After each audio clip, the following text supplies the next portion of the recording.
Hello again, everyone. Edwin Learnard back once again. In this YouTube astrological segment, I'm going to be talking about astrology and the life of an introvert, namely myself, and I'm going to talk about some astrological placements that are tied in with this.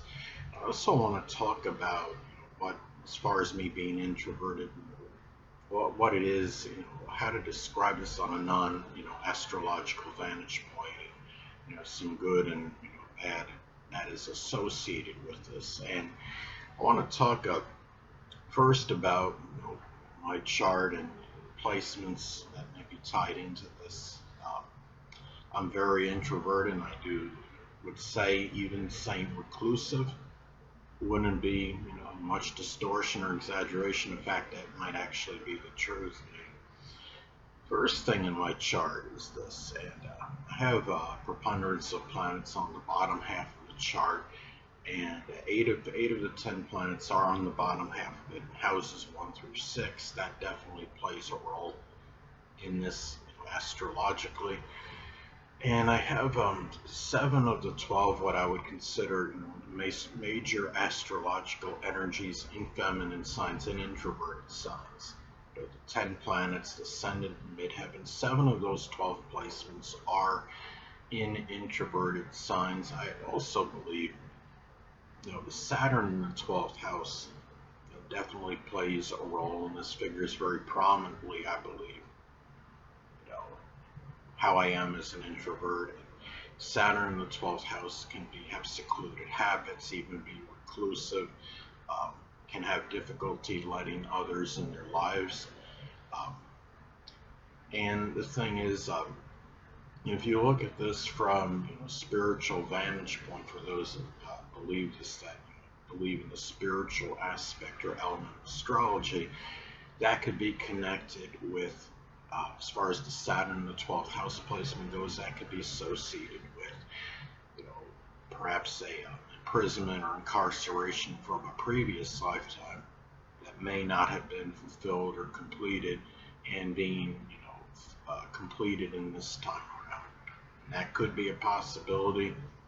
Um, the thing is, I also have Neptune, in the seventh house, and that could indicate the dissolving and dissipation of relationships, and ones that may be, rather, deceptive or duplicitous and having difficulty, deciphering, motives, intentions of other people, which can play a role in that evaporation of the connections. Because if you're a person that's been, betrayed or deceived a number of times in your relationships, naturally there's going to be reluctance and apprehension in forming new ones.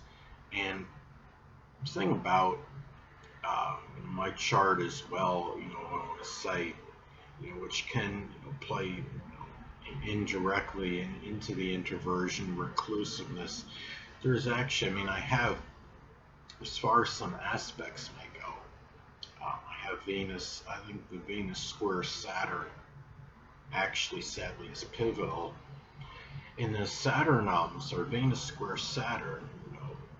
People that have that aspect have to understand that self-love can be paramount, and you really need to love yourself.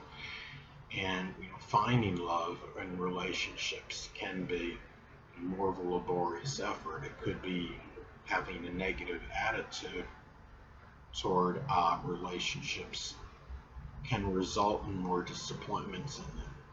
Like, say if somebody is negative, treating their, or has a negative outlook or perception on a prospective relationship, a person might think that they're not even going to be given a chance by that person. They could be doomed before they even embark on the connection. It can also be, issues with self-worth, where one doesn't really believe they deserve to have somebody. And I think it's tied with that Saturn negativity.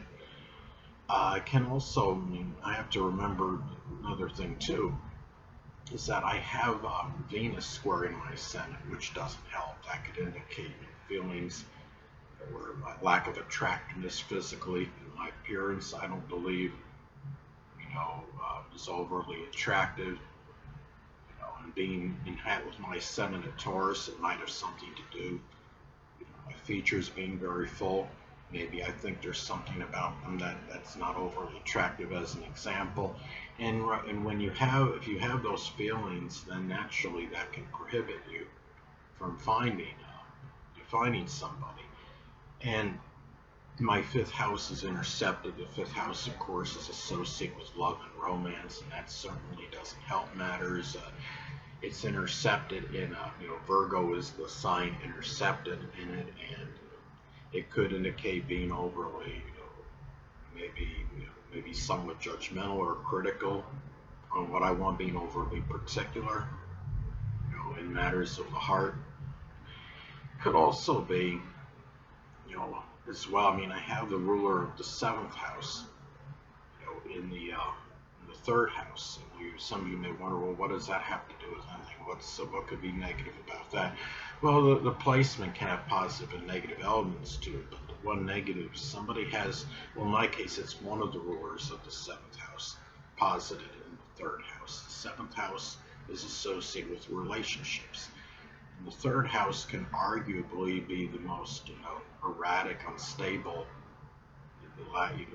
unsteady of the houses, because the third house in astrology, corresponds with a mercurial Gemini. It's the house that corresponds with Gemini, and that could indicate a lot of relationships, potential ones coming in and out of my life. Those are some, reasons why I have, I believe, these issues, in terms of having people in my life in general, not having a significant other as a result. Now, what I want to talk about, at least mainly for the rest of the video, a non-astrological side to this whole thing, and I want to, convey a message to people out there, and you'll understand as I'm stating, talking in video, basically what not to do, especially if you're a younger person, say, you're younger than age 30 especially. And the thing about this is, people, is, recently, if you could actually believe this is true, voracious, I had to me it came across like an epiphany or revelation. I was just thinking about, my life recently, and I said, Eddie, you're going to be 52 years old soon, and guess what? You haven't procreated, you don't have a significant other, you may never have one. And I really thought about that, and I said, wow, what happens, I think, in life is, people, we get complacent, we get comfortable sometimes in our situation, and a lot of this is a tribute to my strong Taurus and Cancerian energy. The zodiac sign Cancer, even though it's a fickle sign, it can become very comfortable, and Cancerian people can be very comfortable in what they do, and they might have an aversion to change, much like Taurus. Taurus is just very immutable and has an aversion to change in general, because they just like to be, to doing the same things. It's somewhat monotonous energy, and having a Taurus ascendant especially, it's just everything just very much, for me, the same day in and day out. The thing about it is, in habits that you get into, are very hard to get out of at a certain point in time. Somebody told me one time, she said that if you're like, in your early 30s, say, and you're in a certain cycle or whatever, you're in a certain routine or a certain manner, demeanor, what have you, and it hasn't changed, and if you're, you've been set in what you've been doing, you're in your early 30s, you're unlikely going to deviate from that way of being. And the reality is now that I'll be 52 in July 1st, that the reality bites and reality has set in. And what I really want to tell people in this video is that I understand some of you may be very introverted, might even be by yourself, and you might be happy and content in that. And that's fine if you're somebody that's happy in that situation. Hold on a moment, people.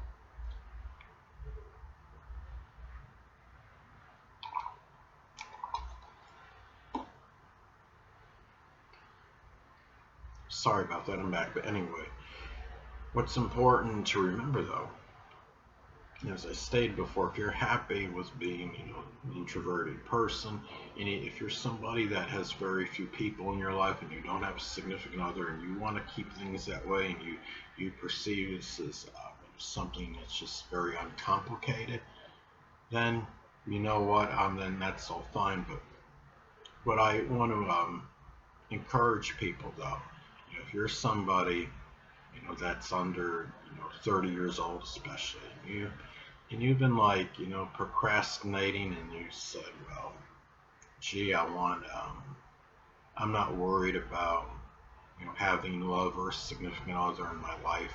At this point, I can do it, start next year.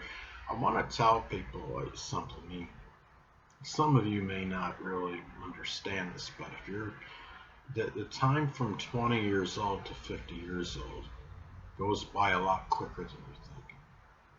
Every year in our perception is going to go by faster than the previous year because it represents a smaller percentage of life lived up to that point than the previous year. Like if you're living, say, a good example would be, somebody lives from age 5 to age 6, right? That's 1/6 of their life. If you live when you live from age 23 till you turn 24, that represents 1/24 of your life. That amount in time and perception, you might perceive that as it went by 4 times as fast as the time from age 5 to 6, because it was that much less of your life. That was only 1/24 of your life you lived up to that point, compared to 1/6 of your life when you're talking about going from age 5 to age 6. And it really hit me hard, when I stated, when I thought about this recently, when I stated, myself, Eddie, again, it was like, it really did hit me like a revelation or epiphany that here you are, over 50 years old, and now the prospect of dying alone becomes even greater and more fearful. And if I don't have it in me to make whatever change is necessary to make something come to fruition, like having a significant other, then that's what's going to happen. My fate is going to be sealed, basically.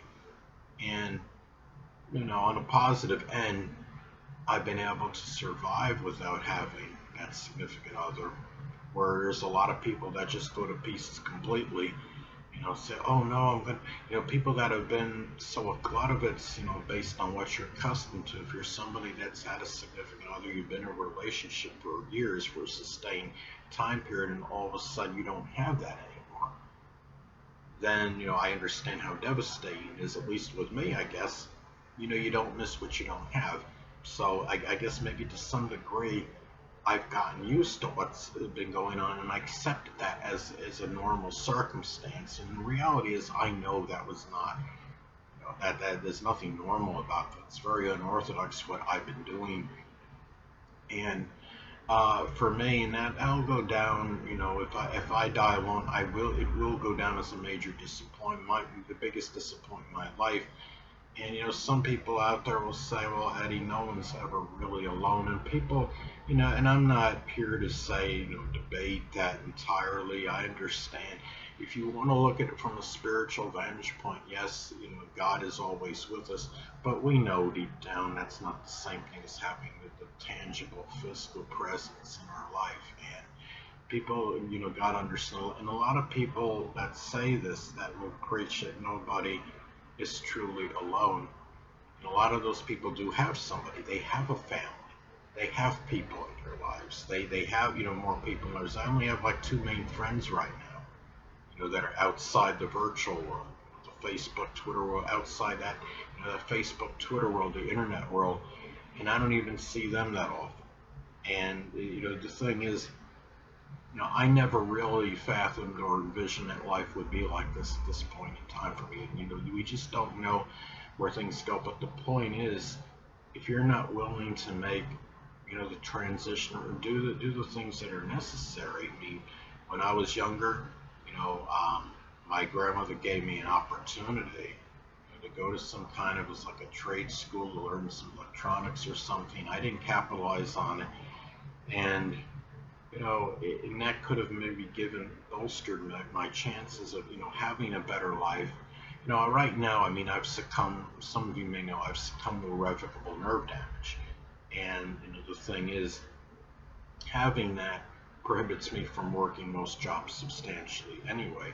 If looking back in retrospect, if I had gone to that, that trade school or whatever, and let's say I found a way to graduate it, and, the trade school, and I went to, and I was able to get, some career connected with, electronics or computers, whatever it may have been, then I would have, maybe something would have happened later on that would have caused the nerve damage anyway.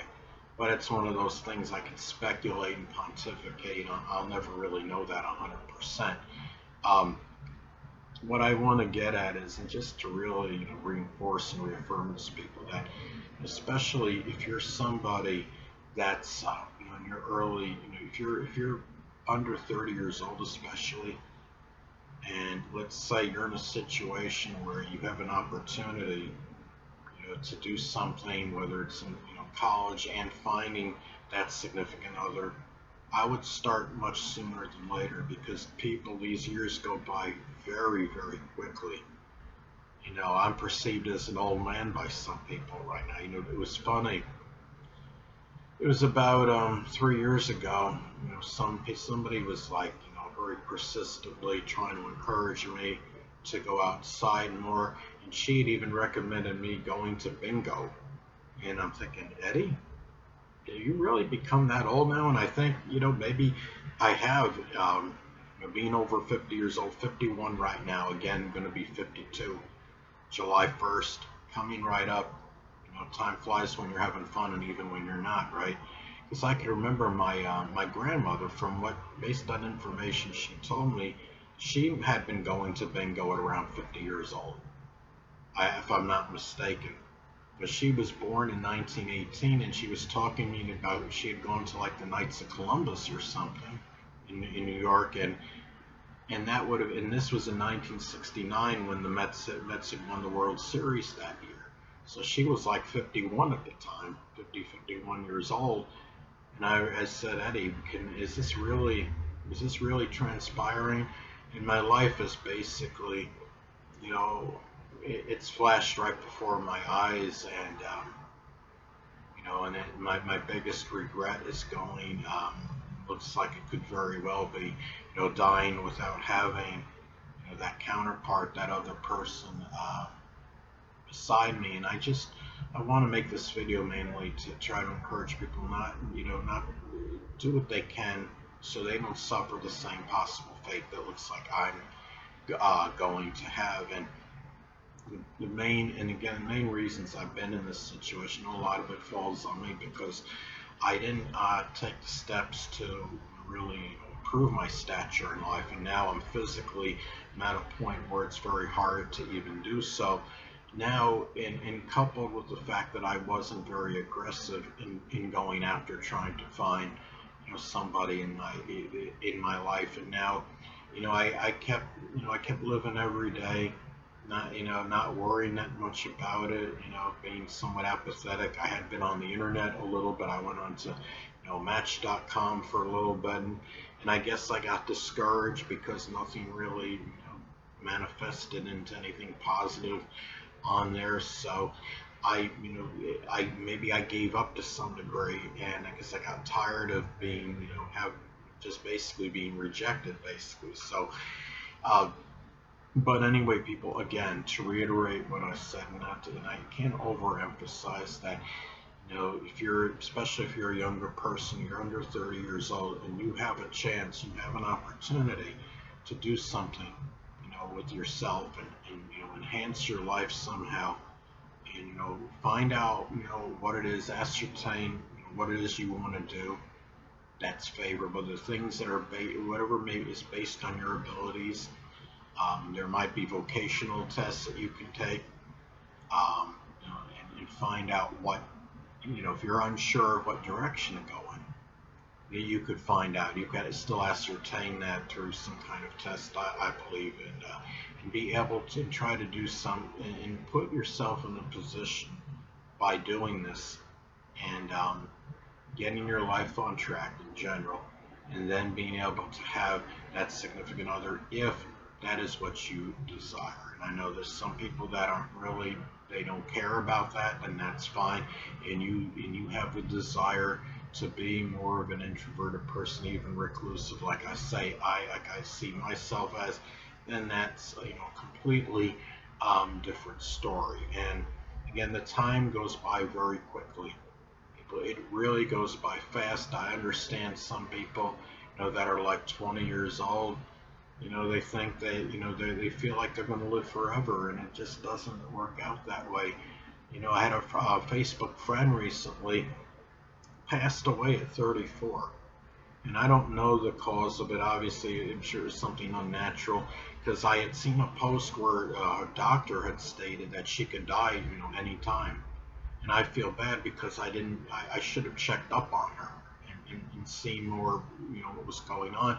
And I just looked on the Facebook post the other day, and it said that, something about, paying tribute to her in respects or something, and she had passed away, and I couldn't believe it. And she was a sweet person. She had benevolent, struck me as someone had a benevolent soul, and she was gone, and her life was taken from her.